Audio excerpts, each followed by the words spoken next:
Kealy, Johnny Dineen and Ruby Walsh in the same time at the same place. And last but not least, the unflappable, the flawless Mr. Tom Nugent, who's going to be giving away €100,000 in cold hard cash.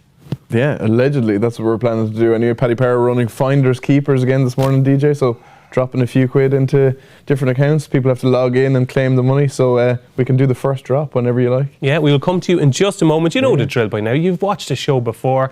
Log into your account. If you're a Paddy Power subscriber, or you have to subscribe to the Paddy Power YouTube racing channel. You have to do that as well. But if you have a Paddy Power account, log into your account. You could see $5,000 there in just a couple of minutes, so log in. Well, it's not really a subscription because you don't pay for it. Well, that's a debate for another day, Ruby. We've got you here at 8:30 in the morning. How are you? I'm a bit scared, to be honest. I wish Johnny Dean was sitting there and you were sitting there. But how are you? I'm good, yeah. I feel slightly underdressed. Johnny has a tie on. Wouldn't mind Tom. He's sort of half gentry. He's all a little bit. Yeah. Well, it's the Dublin Racing Festival. It's two of the biggest days in Irish racing. Are you looking forward to it? Yeah, definitely. It is two great days. And look, I hope this mist clears away for the people that are coming. It'll be help for the ground. Keep it on the slow side. We don't want to repeat of 2019. Hopefully we won't get that. But yeah, there's great racing. Look, plenty of short price favourites. Some of those are going to get turned over though, lads, aren't they? Well, we have. I said we have two punting Goliaths on the show, okay? But we have chalk and cheese. We have Mr. Paul Kealy, of course, from the Racing Post, one of our top tipsters, okay, who will never back a short price favourite. And we've got Johnny Dineen, who sometimes can't get them short enough. So it's nice to have a bit of balance there, Johnny. It's for punters like yourself, it's probably a weekend where you have to decide which of the shorties is the most reliable. Yeah, that's about it, yeah. Look, there's going to be plenty of short ones here, but a bit like this meeting is going to be something similar to Cheltenham. If you're afraid to bet skinny ones going to Cheltenham this year, you're going to be in trouble, because it could be 10 odds on chances by the time you get there. This meeting is going to be the same. There's going to be 2 or 3 today, a couple tomorrow. Look, you don't have to back them all. You don't have to back any of them if you don't want to. Like, I will probably not back. I'll back very few skinny ones here the weekend, to be honest. I don't see anything. I see 1 or 2, but there's definitely 3 or 4 that could be small but ropey. But look, I would trade odds on. Of course I would. Yeah, of course I would. I mean, there's no such thing as a bad price, I think, sometimes. You know? Okay, let's start the show with a bang, okay? Of all the shorties, who's the most solid? Ballyburn tomorrow. Ballyburn tomorrow, okay. Yeah, I think he'd be the better. He's not like, he's almost even money. He's even money 10 to 11. I'd much rather back him than back. First of all, if I was backing a real short one, I'd rather be a hurdle than a chase for starters, and that would kind of rules out the likes of Marine National, Gallop in the Champ. But Ballyburn to me looks bomb-proof tomorrow. Yeah, you really don't like the chasers, do you? Paul Kealy, you're going to be trying to find angles to take on the favourites. Yeah. And is there any favourite this weekend that you will actually back? No, I mean, it might be favourites. So, you know, I'm backing James de Burley. He's favourite, but he's 5-1. Like, you know, I'm not a shorty punter. It's just something that I don't like doing. So there'll be a few of the shorties that I'll take on, but I won't take them all on. I'll just sit it out. And you were here last year. Did you enjoy the 2 days? I loved it. Yeah, good night last night. Quiet one. Oh, okay. In bed early in preparation Absolutely. for today. Yeah. Tom Nugent, I think it's time for our first drop. No problem at all, David Jennings. So as you can see, we're live here with a 15-minute countdown. There is now 50 grand broken down into 5 grand chunks across 10 different accounts for Paddy Power customers. So if you do indeed have a Paddy Power account, make sure you log in, and if you see an extra 5 grand that is there now that wasn't there before, to simply claim it, all you have to do is have a small bet or withdraw some of it and you get to keep it all. But if you haven't done so in the next 15 minutes, poof, it's gone. So if you see 5 grand in your account, you can have a fiver on maybe Predator's Gold in the first race and you get to keep it. Or you can take €5 out, withdraw €5 into your own card or whatever, as long as you are active on your account and have a transaction in the next 15 minutes. If there's 5 grand in there, you get to keep it. Okay, so we're going to be revealing locations in a couple of minutes, so keep your eyes peeled for that. But let's get on with the show, and we're going to kick off with the opening race at the Dublin Racing Festival on Saturday. It is the Nathaniel, Lacy and partner Solicitors Novice Hurdle. It's the first grade one of the weekend, and Predator's Gold with Paddy Power is now your 5-4 favourite. Jatara has been all the rage, now into 11-5, having been as big as 5 and 6-1 during the week. Loughlin is very much on the drift out to 6-1. 10-1 I will be by. Dancing City is 14-1 and is 16-1 Stellar Story. So Ruby Walsh, Willie Mullen says 4 runners in this race. The market is suggesting it's all one-way traffic with Predators Gold. Will this be a winning start to the meeting for Cloy Sutton? He'd be hoping so. Paul was very keen that he ran in this race. He wanted to ride him. So he obviously didn't want him taking on Ballyburn tomorrow afternoon. So he's running here. We think he'll stay. There's no reason to suggest he won't.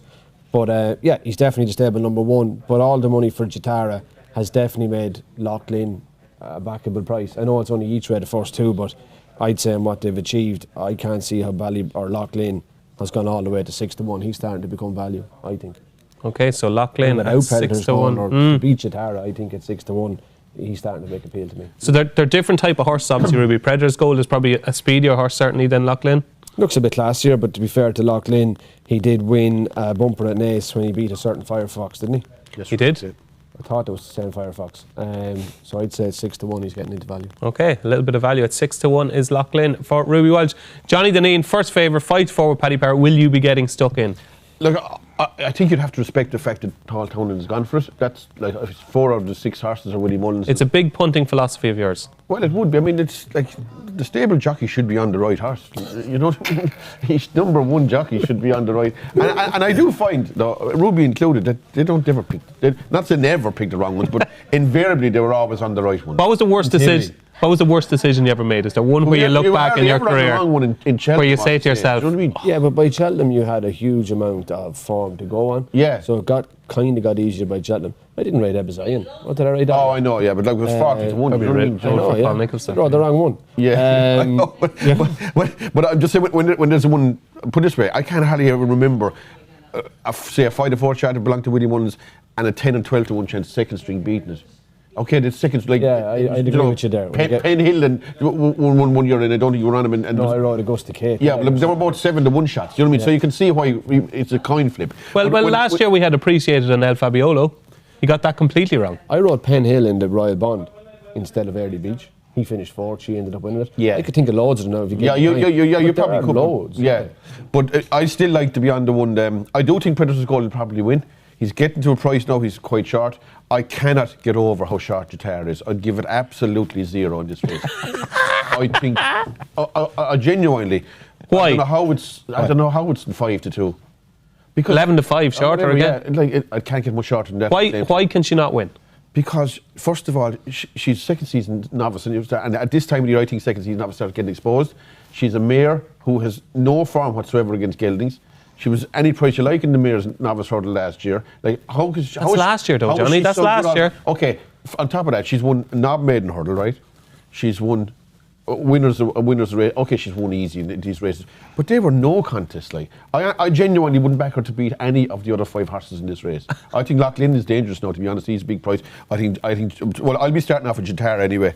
I'll be banging against that. If I can Will you lay Jatara? If I can lay that at 5-2, I'd rather do that than back the favourite, yeah. Okay, and that is a seamless link to Paul Kealy. What do you fancy in the opening race, Paul Kealy? I've smashed up Jatara. 5-4-7. Yeah, so here we go. I totally disagree, obviously. Yeah. I mean, she's won her last 3 races by an aggregate of nearly 30 lengths. One of them was listed, one of them was grade 3. Yes, they're mares races, but she's improved since she's gone up in trip. She was all at 2 mile last year. She's gone up in trip, improved dramatically. She won really easily here last time. Racing Post ratings on the figures, they have her £11 clear at the weights. I think she's got a huge chance. Okay, and to add to your argument, you're going to weigh in now, Mr. Tom Nugent. I'm very surprised, Johnny, that you're so against. I think she's in the form of her life, and I think some of these are just vulnerable. I think the further she goes, the better she gets. But to Paul's point as well, I think she could be. Well, like obviously somebody fancies her because they've backed her from like 5-1 to 5-2. I personally, if put it this way, if a fella said to me, "Do you want to back Jatara right now at 10-1 and you can trade?" I wouldn't back her. Okay. There's two ways of looking at the form. If you take it through, tell me something, girl. I can see why people are backing her. But if you take it through Pink in the Park into Penny 100. I can see why you're on Johnny's side. So there's 2 ways of looking at that. If you go Pink in the Park, Penny 100, she hasn't improved a pound from Fairyhouse to Leopardstown. If you go Tell Me Something Girl, you're thinking, wow, that gave Zarek the braver race last week. So I can see how people see it both ways. I think the most likely winner is Predators Gold. Yeah. But the way the markets are moving, Loughlin is becoming value. Okay, there we go. What a start to the show. We have 3 votes for Predators Gold and we have 2 for Jatara. We have chalk and cheese on the panel already and we're only 1 race in. And Tom, we have some locations for our drops. Yeah, so any customers in these locations here, Carlow, Neenah, Coventry, Lowestoft, Kilkenny, Mount Mellick, Dublin, Liverpool, Tamworth or Fareham, there could be $5,000 in your Paddy Power account, so all you have to do is log in, and if the money is there, all you have to do is have a small bet or withdraw something and you get to keep it all. But we'll be revealing names shortly. Leopardstown wasn't a location anyway. No. No luck, Ruby, no? No joy yet. No luck. Kilkenny though. Come on, Tom. Inside job. Tamworth is a very popular destination. It's been hugely popular. Breed of pigs called Tamworth as well. That's Is all there, I know. Yeah. Anyway, back to you in the studio. Not necessarily the people that actually live in Tamworth, by the way. He's fully gentry, not He is fully gentry. Moving on to the 150, this is McCann FitzGerald Spring Juvenile Hurdle, and Stormheart is on the drift, ladies and gentlemen. Now 2-1 with Paddy Power. Cargeese is 5-1. Majborough is 6-1. 13-2 into Lotto. 7-1 High Wind. 7-1 Calaconti. 14 Bunting. 14 Ethical Diamond, and we'll give you a full show. Open the question is 50-1. Kimmy is 80-1, and it's 125-1 Oz Partier. Johnny Dineen, we'll kick off with you here. The first favourite has come and gone. We don't know how it did. Will Stormheart be a winning favourite today? Look, it's gone out to the price it probably should be, to be fair. At least it was put in very, very short. To me, this is the one race of the whole day I would have no interest in having a bet in. Of the 7 races that are here, there's just too many unknowns here for my liking. And it's a race where might probably go back against what I'm saying earlier on.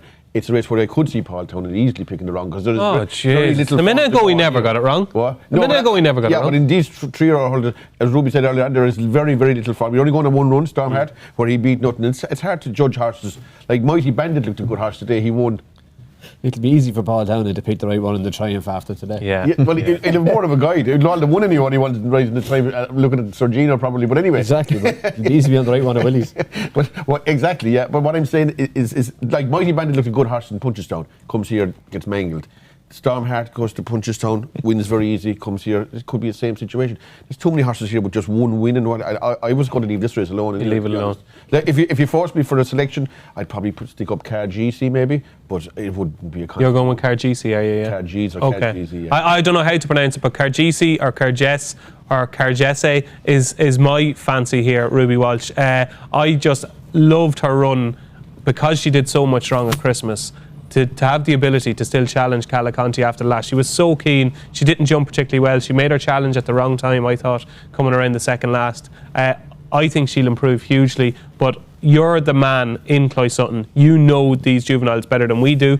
Has Cargess got a chance here? Definitely has a chance. I just would be slightly worried, David. I know you fancy her. Cargeese, I would have called her, but here. Yeah, that sounds right. Yeah, Cargeese. But I just don't see where the pace is to help her settle. And will she make the running? I'd be doubtful that Danny would, because she's most likely bolt in front. So I don't see enough pace for her to switch off. Maybe she'd have learned from the last day. But I would be in agreement with Johnny here. This is wide open. I did think last night High Wind was 10-1. He was definitely an each way shout. He's into 7s. And Bunting is the one now that's gone all the way to 14-1. He shouldn't be 14-1. He doesn't show a massive amount at home, but he was good in Limerick and he's in great form. So again, as the markets keep moving, I think Bunting is the one that's gone to a price now that is too big. Majborough will probably shorten because no one has seen him, but when you see him in the paddock, you take the sight out of your eye. He's a gorgeous horse. In 3 years' time, will he be the best of these? Potentially. He's a fabulous looking racehorse though, to look at him. But again, I'd be slightly with Johnny here. This is a guessing game. Okay, I have 2 questions for you. Number 1, if you were still Willie Mullins' number 1, who would you have ridden in this race? I would, at that stage, David, if I had to make a decision, would have made it my business to have ridden all of these, and I haven't, because I don't have to. I knew you'd make this answer awkward. It's not awkward, it's honest. Okay, so who would you have ridden if you were Willie Mullins' number 1? I would have ridden them all. I've got a feel. So I don't know. Like, I mean, I'm guessing. I'm now looking at it from a different point of view. Which one of these would I like to have a tenner each way on? Okay. It's Bunting. It okay. was High Wind, the 10-1, and that's the one that's going to go up on your screen. But looking at the prices now, he's into 7s. Bunting has gone the other way. There is nothing between these. A good jump. Okay. There we go. We got it there in the end. Bunting is now a backable price for your tenner each way, according to Ruby Walsh. Keels? Well, these guys said basically it's all guesswork, really, isn't it? I mean, Stormheart did look really impressive, but off an incredibly slow early gallop. So, pardon me, my guess is into Lotto. Just thought it was quite impressive when it won the first time, but I mean, they've all been reasonably impressive, haven't they? Tom, before we get your fancy, we've got some names in these locations. Yeah, we do. John and Carlo, Helen and Nina, Belinda in Coventry, Stephen in Lowestoft, William in Kilkenny, Paul in Mount Mellick, Ronan in Dublin, Natalie in Liverpool, Gillian in Tamworth, and Helen in Fareham. If you know anyone with those names in those locations, they could have $5,000 in their accounts. Tom Nugent, we have a winner. Oh, you have a winner. This is the power of Ruby Watch, ladies and gentlemen. We have a winner. Two winners. Two winners. There you go. William Nugent in Kilkenny. Yeah. Well done, Dad. I have no idea who the winners are, but we'll find out that We have a winner. Apparently. Your winner is Ronan in Dublin. Ronan in Dublin and Gillian in Tamworth. The pigs were listening. Fair play to you. The pigs have won. The pigs have won. But Gillian, I apologise for my... there is a Tamworth pig. My host's lack of correcting one of his colleagues. The pigs have not won in Tamworth. We're very sorry. Congratulations, Gillian. And congratulations, Ronan. Two winners in Finders Keepers already, and it's not even 9 o'clock, so what a start to the show. And that brings us on nicely to the Goffs Irish Arkle, and there's still a few minutes left. We still have a few minutes left in Finders Keepers, so we could get more winners on today's show. So the 225 at Leopardstown is the Goffs Irish Arkle, and it sees Marine National currently 4-9 with Paddy Power. Facile Vega, who takes up his engagement here instead of Gaelic Warrior, is 9-2. Found to 50 is 8-1. I.N.H Tom, very well supported this morning, into 11-1 with Paddy Power, 33-1 Sharjah, and 100-1. The outsider of the lot is Senicia. Paul Kealy, where do you stand with Marine National? I think he's very, very good.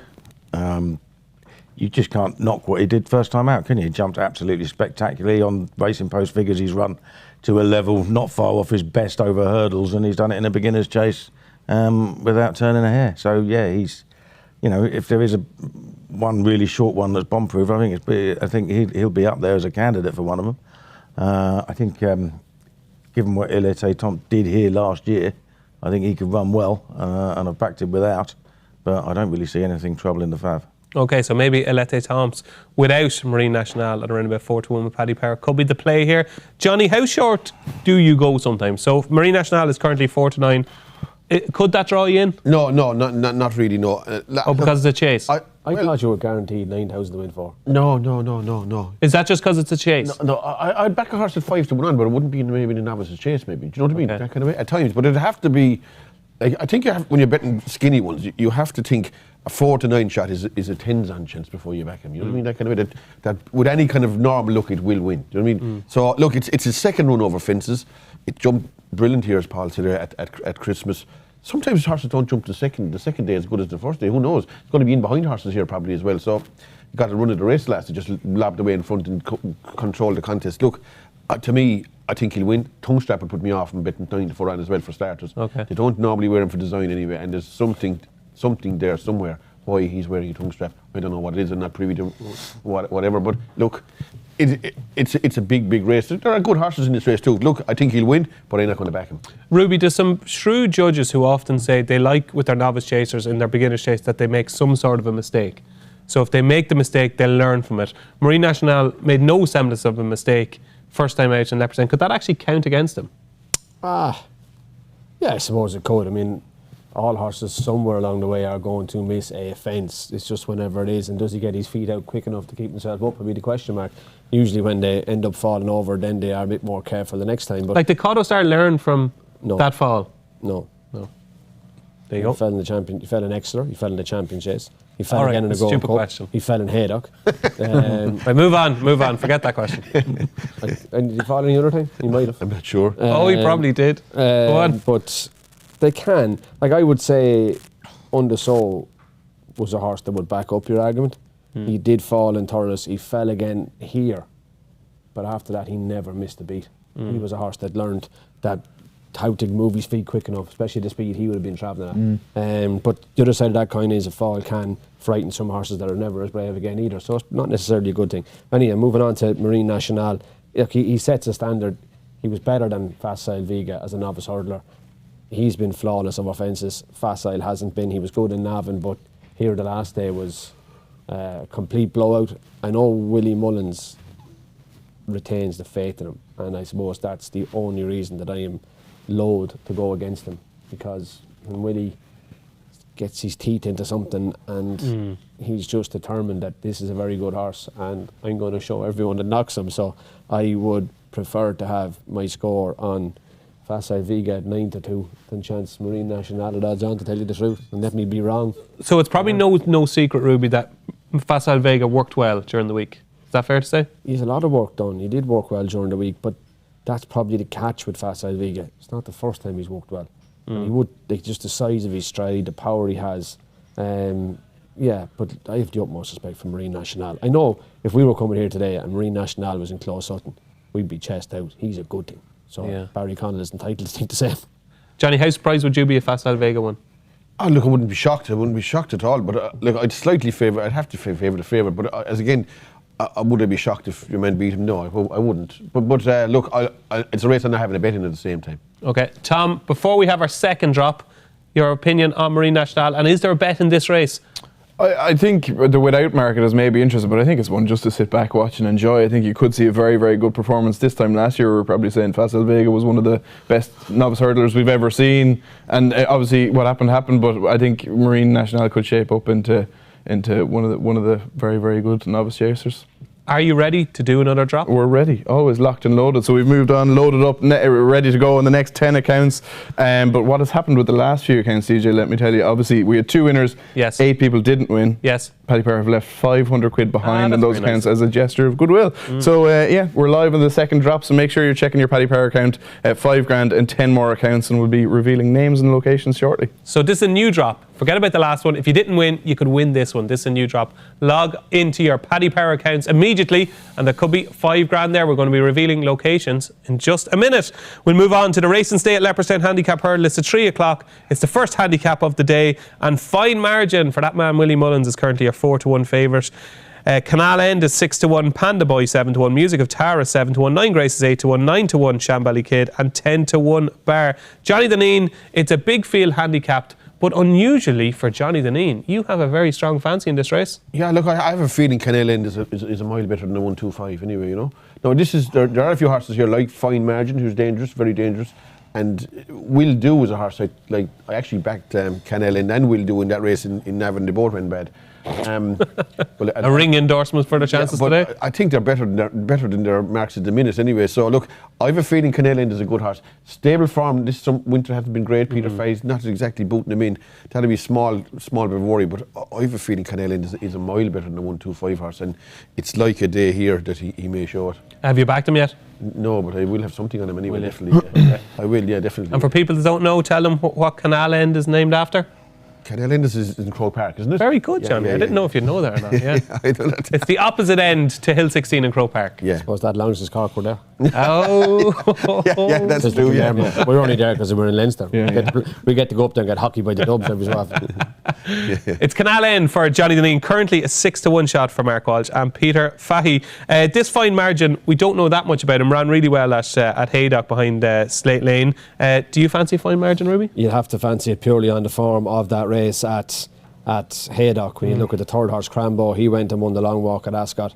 That just looks grade 1 horse behind you. So yeah, you'd be hoping fine margins come forward for first run for Willie. Patrick's heavily involved with fine margin. I think the other horse of Willie's this week, Shambally Kid. I thought he jumped appallingly in Navan behind the big horse of JP's. They got hurt. Carl, what was his name? Indiana Dream. I couldn't believe, even going to the third last, that Shambally Kid had gotten back into the contest. And I'd say Gay Cool as a 6-year-old has improved again since Christmas. She's going the right direction for my father, so I'd be shouting for her, but I think Shambally Kid each way at 9s. Yeah, I like Shambally Kid as well. I thought he was a little bit of value. Keels, have you dissected this handicap? Yeah, I've backed 2. One of them is Shambally Kid. I was just trying to work out how he's on the mark of 133 because he beat a pretty good horse in Monty Star pretty easily last year, and he was rated 139 over hurdles after winning a grade 3 next time. And, would be nearly 150 over fences now, wouldn't he? So, obviously, you've got a horse coming back from fences and you don't know how they're going to jump. Sometimes they relish it straight away, other times they need a run. But I think he's very well handicapped. And I think Music Guitar was pretty much nailed on to improve for the step up in trip. And she won really well here. Over Christmas, she's run well at the track every time she's run here as well, and a pedigree. She's out of a mare who's a half sister to Beware the Bear, who won the Ultima. By Cave Tower screams 3 miles, doesn't it? So she's going to improve again. And of those two, for viewers, would you have a preference for either one if they just want to back one? It was initially Music Guitar, but that's the one that shortened more than Shambally Kid, so at the prices I'd back Shambally Kid. Okay, so Shambally Kid. We have 3 votes for Shambally Kid.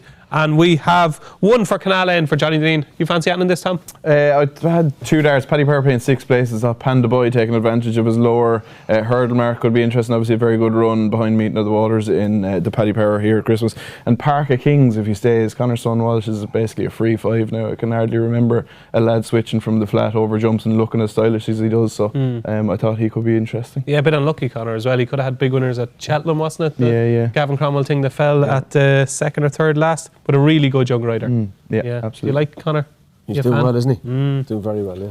He is. Okay, are we ready for the locations? Not quite yet. We're going to have our locations in a minute. But before we get to the Paddy Power Irish Gold Cup, Ruby Walsh, we spoke a tiny bit about Cauto Star earlier. I'm sure you're sick of chatting about Cauto Star. But just for viewers and fans of the horse, just give us a little insight into the horse. And I suppose to go from his first run for Paul Nicholls to becoming one of the legends of the game, and what Galloping the Shams has to do to get to that sort of level. Well, Cauto, sure, look, he was an incredible novice. I did my best to finish him as a novice.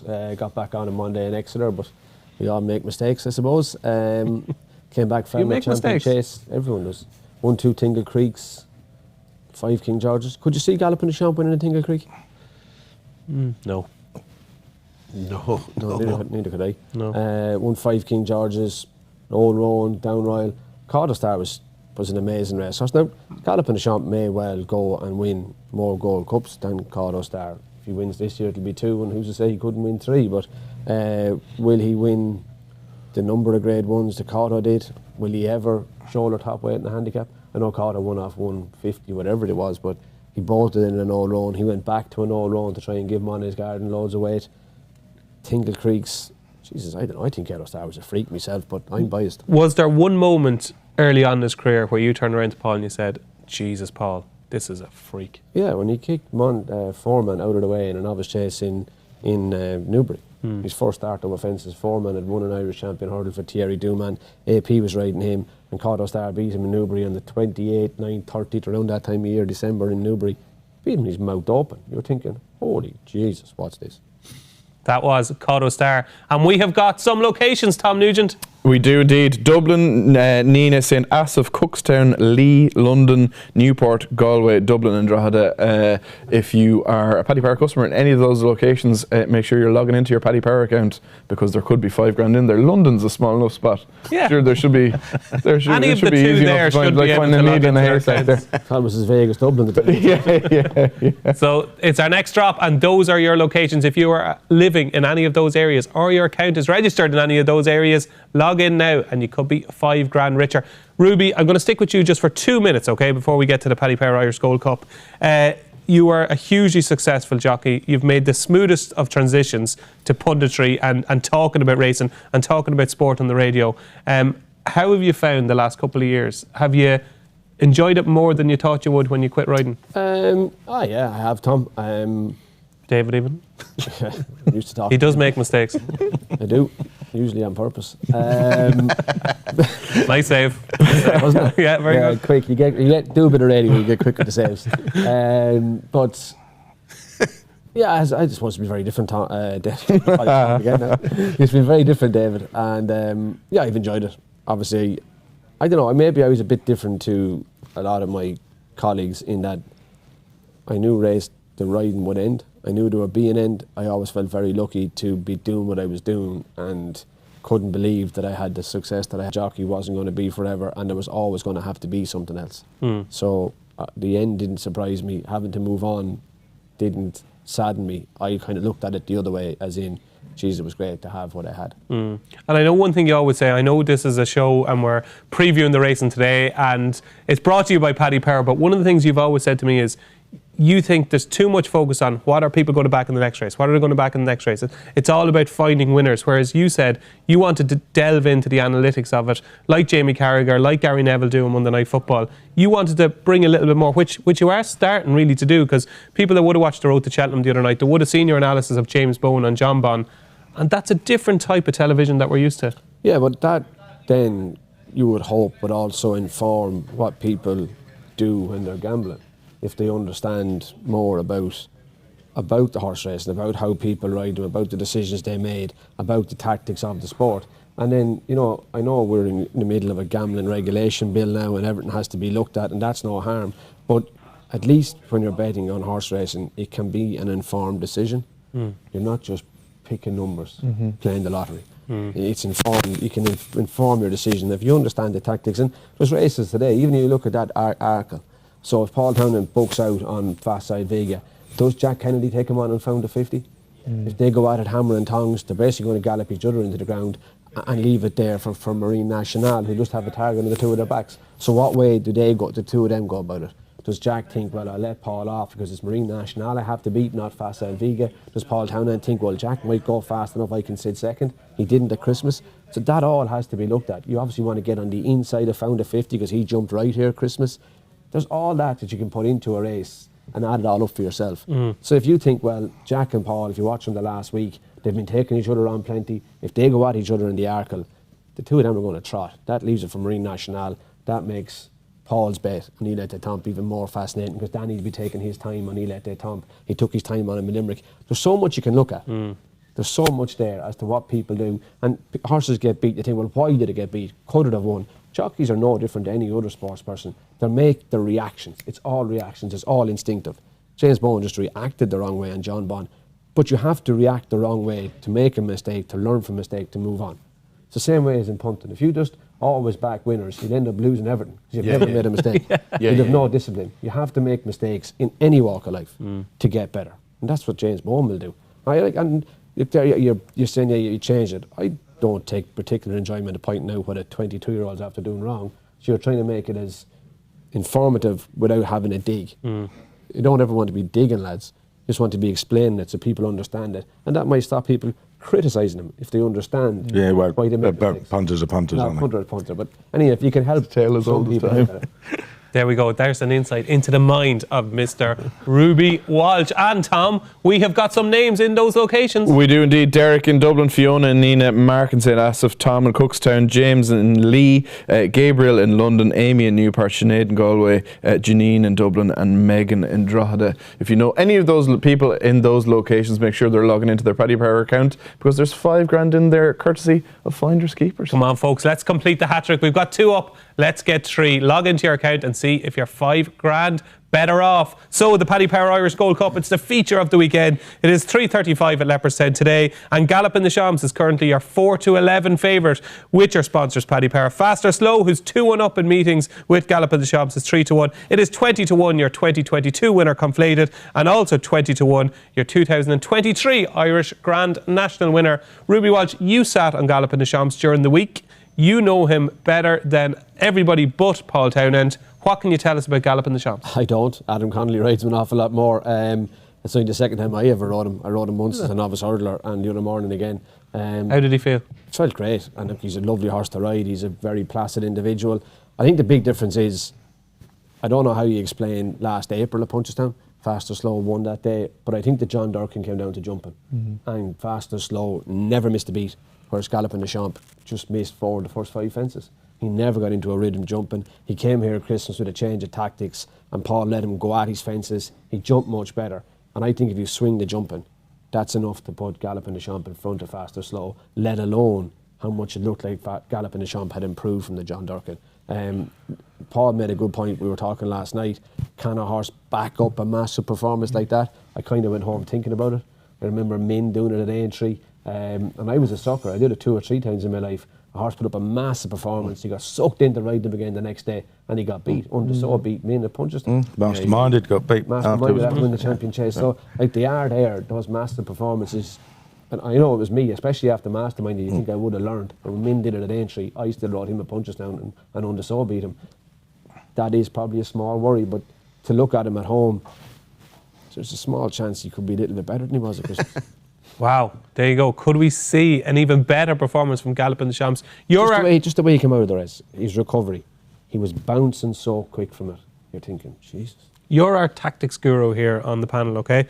Where do you think Paul is going to sit on Gallop in the Shams? Do you think he'd be up front jumping the first? Yeah, well, I think he'd be upside conflated. Okay. Which one of them actually takes off in front, I'm not so sure. But I would imagine Conflated will go down the inside as he goes left. Paul will sit outside him. They're the two that'll go forward. JJ Slevin probably sits between both of them, behind them. Nia Maximus sits at the back. I doubt JJ will sit outside Paul, because Paul will probably go wide enough that it encourages JJ to sit in the gap in the middle. And that will be the formation of that race until they get back to about the fourth last. And then the other two will pull away, and what happens? It will happen. Well, what happens if he produces Run of Christmas? I think we all know what happens with Galloping the Champs. Johnny Dineen, where do you stand with Galloping the Champs? Are you a big fan? Oh, what he did here at Christmas was a performance of the ages. I think it was anyway. Like, he won 23. That's a long way. And even like beating Capitano, like who came along and won there last weekend in that Cotswold Chase. What Paul said is right. If he can back up that performance, or even anywhere close to it, he will win here definitely. Yeah. Just as you say, sometimes those like Herculean efforts can knock the steam out of some horses at times. Again, I'm not going to back him. I do think he'll win. At the same time, I do think he's unopposable. But at 4 to 9 or 2 to 5, I was only looking at one angle here. You said there were like 20 each or two, Conflated and I.N.H Maximus. Yes. If those two horses were in a match, I'd have my house and I.N.H Maximus to finish in front of Conflated. Would you? Why, Johnny? Absolutely, because he'll be ridden completely different to Conflated. Conflated will be up in the van, challenging, and will blow out of the race where your man will be pooping away and he'll pass him. Yeah. I would have said that's a good bet. If that match exists. My favourite Johnny Dineen word, pooping. There we go. So he's looking for a match bet, I.N.H Maximus, to finish ahead of Conflated. Paul Kealy, have you any angle in here? Well, the angle was whether Galloping the Champ can reproduce it after putting up that big performance, isn't it? That's it. He won the Gold Cup. He's won to a similar level to when he won the Gold Cup, when he won here last time. After the Gold Cup, had a similar break, got beat by Fast or Slow. It's Fast or Slow again against him, isn't it? So, yeah, I think Fast or Slow can do it. But it does need Galloping the Champ to not be at the level he was last time, because that level is beyond all the other staying chasers in the game at the moment. Are you willing to part with your cash on Fast or Slow to find out? I will have a small bet, but I'm certainly not going to be breaking the bank.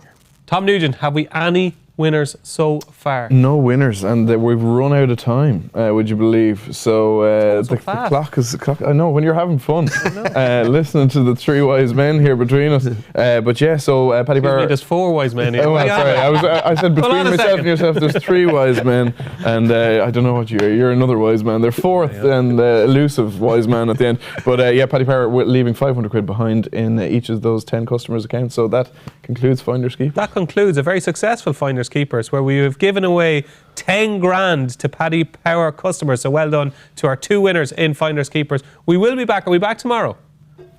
Finders Keepers back tomorrow? Don't think so. If not, we're back for Cheltenham. We are back for Cheltenham. Finders Keepers will be back for Cheltenham, where we'll be live with you every day of the Cheltenham Festival, and even the day before on the Monday. So Finders Keepers will be back for Cheltenham. So stay tuned. Galloping the Champs?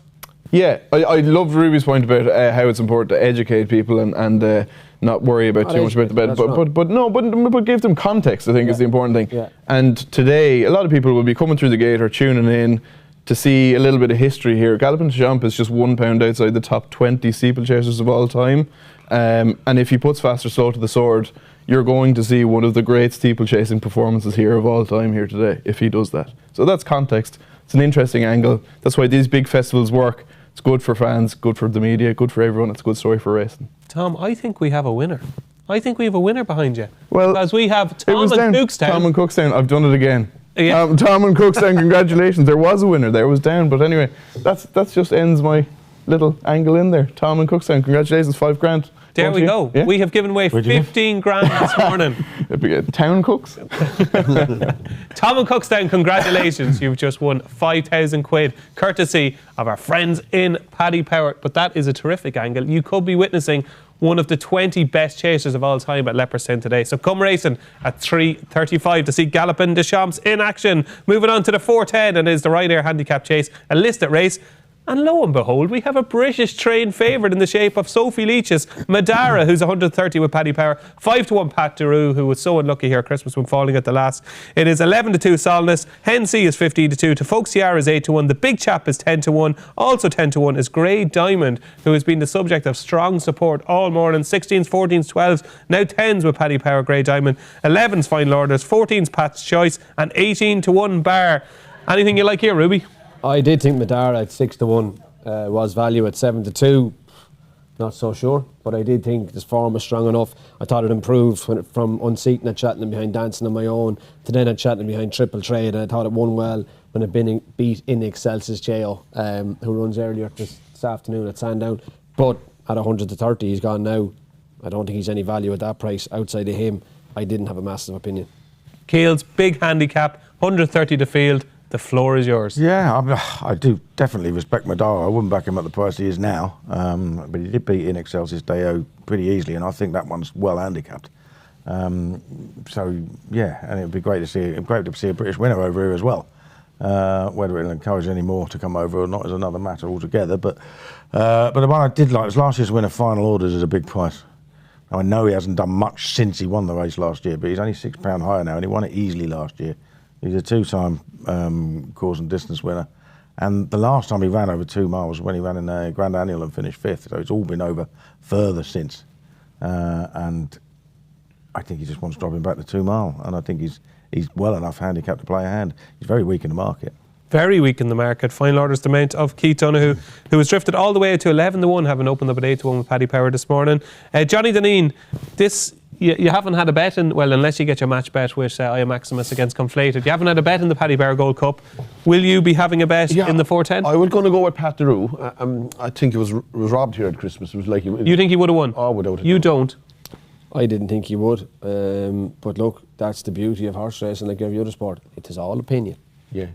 I thought he was coming to win now myself, but look, as again, I think she just closed the door on him, and he was unlucky to come off him. But look, he's had a run in the meantime, which I like. The fact that when a horse finishes out the rider, I never like backing him the next time. But the fact that he had a run against Hunter's Yarn since, like, he wasn't a bad hurdle horse either. He did run in Royal Bonds and things like that. And I think he's fairly well in here.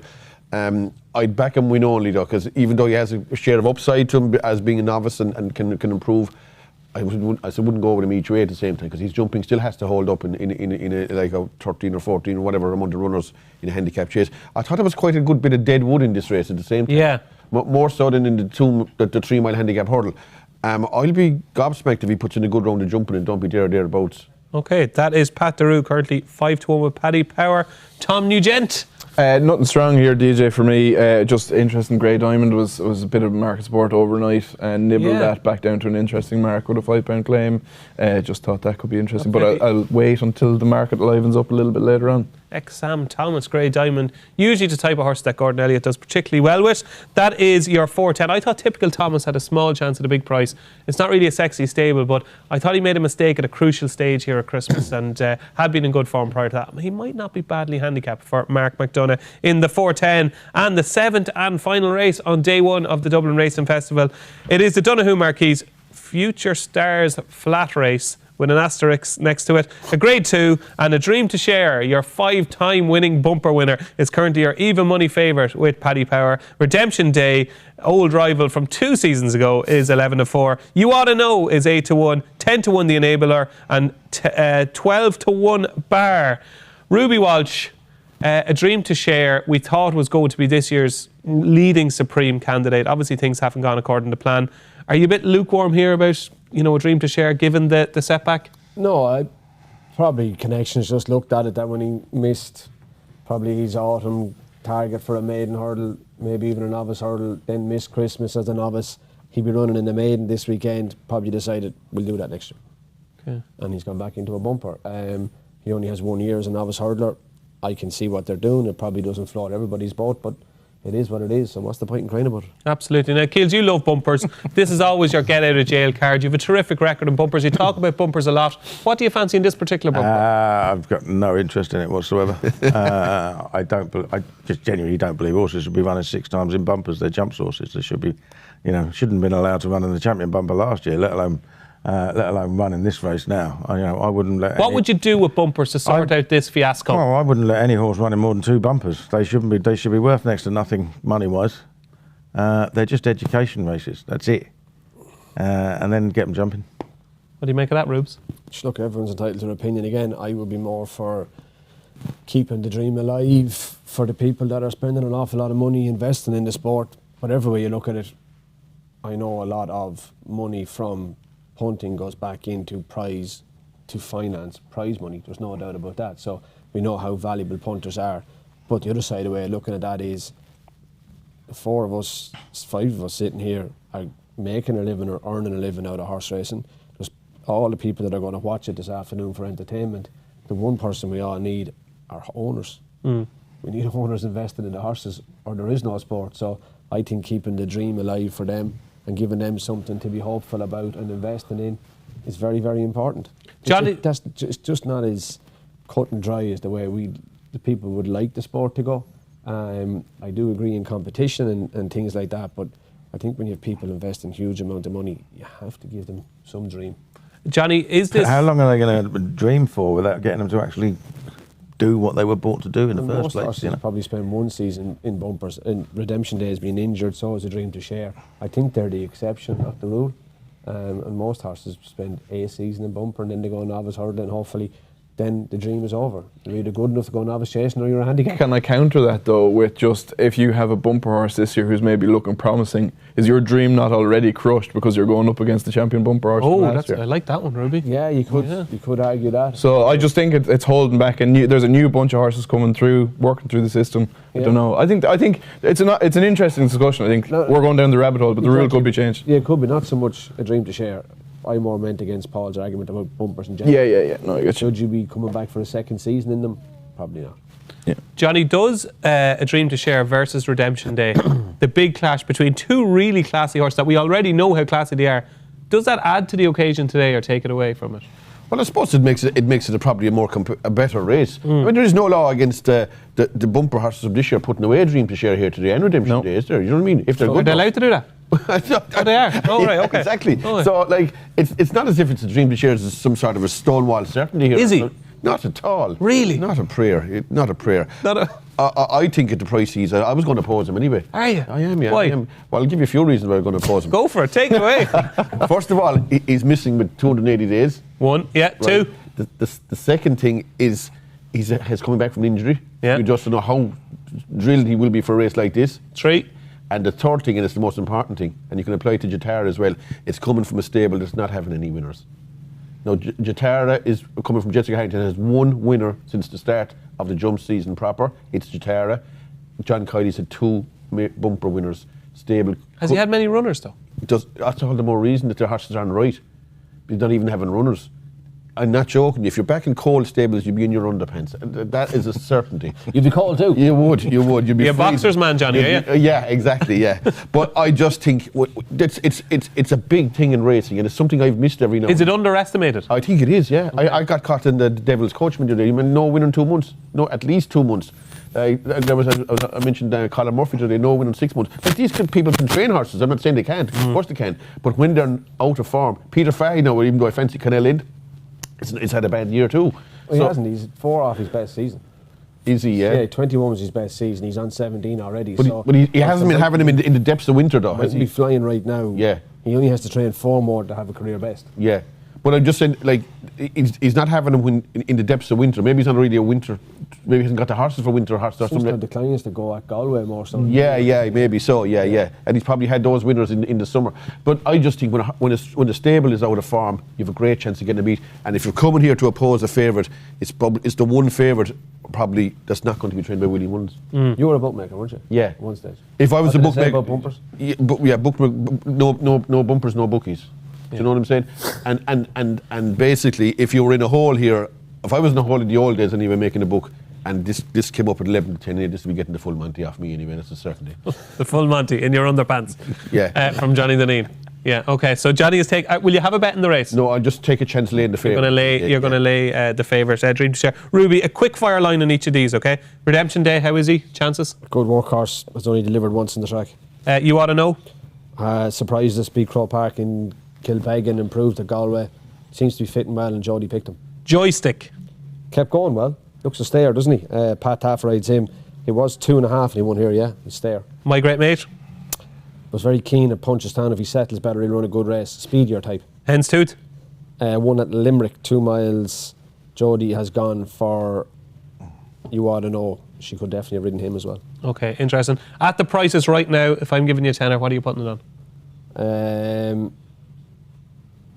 I'm probably siding with the favourite, but I look, it wouldn't be for me this race either, no, to tell you the truth. Okay, so too many unknowns. Tentative vote for A Dream to Share. I did like You Ought to Know. I thought he was potentially the fly in the ointment that could be one of the younger brigade coming through, but it's going to be a cracking race. For all that they maybe shouldn't be running, it's going to be a fascinating end to day one of the Dublin Racing Festival.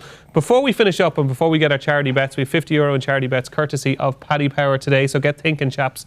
Paul Kealy, there's also racing across the water. Can you give us a flavour of some of your strongest fancies in Britain today? Yeah, I like Transmission in the Heroes Handicap Hurdle at Sandown. There was the horse that Joe Anderson was hanging off his neck at Plumpton, somehow managed to get back into the saddle. He actually won that race quite easy, it worked out really well. The third was... This is the 310 at Sandown. The third was a neck second and Nurse Susan at the Lingfield Winter Millions. The fourth one, the Great Yorkshire Chase afterwards. That's one worked out really well. I've backed certainly Red and Marauder in the handicap chase. Marauder's has had a bit of a breathing issue, but he is well handicapped. He's down to below the marker when he was second to get his light in the bet. 14 to 1 Marauder in the 345. Yeah, he was more than double that last night. So 14 is probably about as short as you want to go. Yeah. I like Peaches and Cream for Gavin Cromwell in the Edinburgh National. Last time he ran over that sort of chip, he the absolutely 215 at Musselburgh. 215. 215 at Musselburgh. 145, isn't it? No, 215. Is it? Yeah. Okay. I turned into Ruby now. They're trying to take me down. 215 at Musselburgh. Peaches and Cream is currently your 7-2 favourite. So you like Peaches and Cream. Johnny, Saturday's a big day in the punting world of Johnny Dineen. Yeah. You have a few fans across the water, and I know the Silly Isles, yourself and Ruby are singing from the same hymn sheet at 2:35 at Sandown. Yeah, look, I fancy one horse to do at each of the three meetings. Hermie Allen in Sandown. Okay. A horse called To Chase a Dream in Wetherby. And the other meeting is, what's the other meeting? Musselburgh. Cadell in the 3 mile novice hurdle. But I do... Empton, no? No, not. I will if all those three get beat. Cadell is currently 3 to 1 in the 325 at Musselburgh. What was your Wetherby fancy? To Chase a Dream is in a maiden hurdle there, 2 mile 3.5. Kington is riding him for... Perfect. To chase a dream. Yeah, currently in the 207 at Wetherby. Yeah. Is currently a 2 to... is very well back, Johnny. 5 to 2 into 2 to 1. Yeah, that was 7 to 2. And your third one, and make your argument now for Hermes Allen, the Silly Isles at 235. I just think Hermie Allen is better than these. That's all, basically. Do you know what I mean? I think he may be a slight level below the real top horses, but I think he's better than the likes of Jello and Colin Harry. I just do. I think he's this trip 2.5 miles is pretty safe conveyance jumping wise. He's only even money now. Is he even less? He was 6 to 4 the other day. I'd still consider facing him at evens at the same time. Okay, and I like Hermes Allen too, but more importantly, so does Mr. Ruby Walsh. Oh, I think if he runs to within anything of his run behind Ile France and the Feltham or the Caro Star, that'll do. Okay, there we go. That's a flavour of our fancies across the water. But of course, it's all about Leopardstown on day one of the Dublin Racing Festival. And all we've got to do now is reveal our €50 charity bet. I think we're giving you one, Tom. I'll take what it anyway. What do you like? Sure, we'll try and raise a few quid there. We'll go 3 o'clock, number 22, Park of Kings. Conor Stonewalsh claiming 5 off of 10 stone 3. God bless him. Can we do 25 quid each way on that then? You can indeed, and Park of Kings very well backed overnight, Park of Kings. So we'll get your price on that. Paul Kealy. I'll go Jatara. I know it's shortened in a bit, but Johnny is going to lay 10s. I will if it's beat.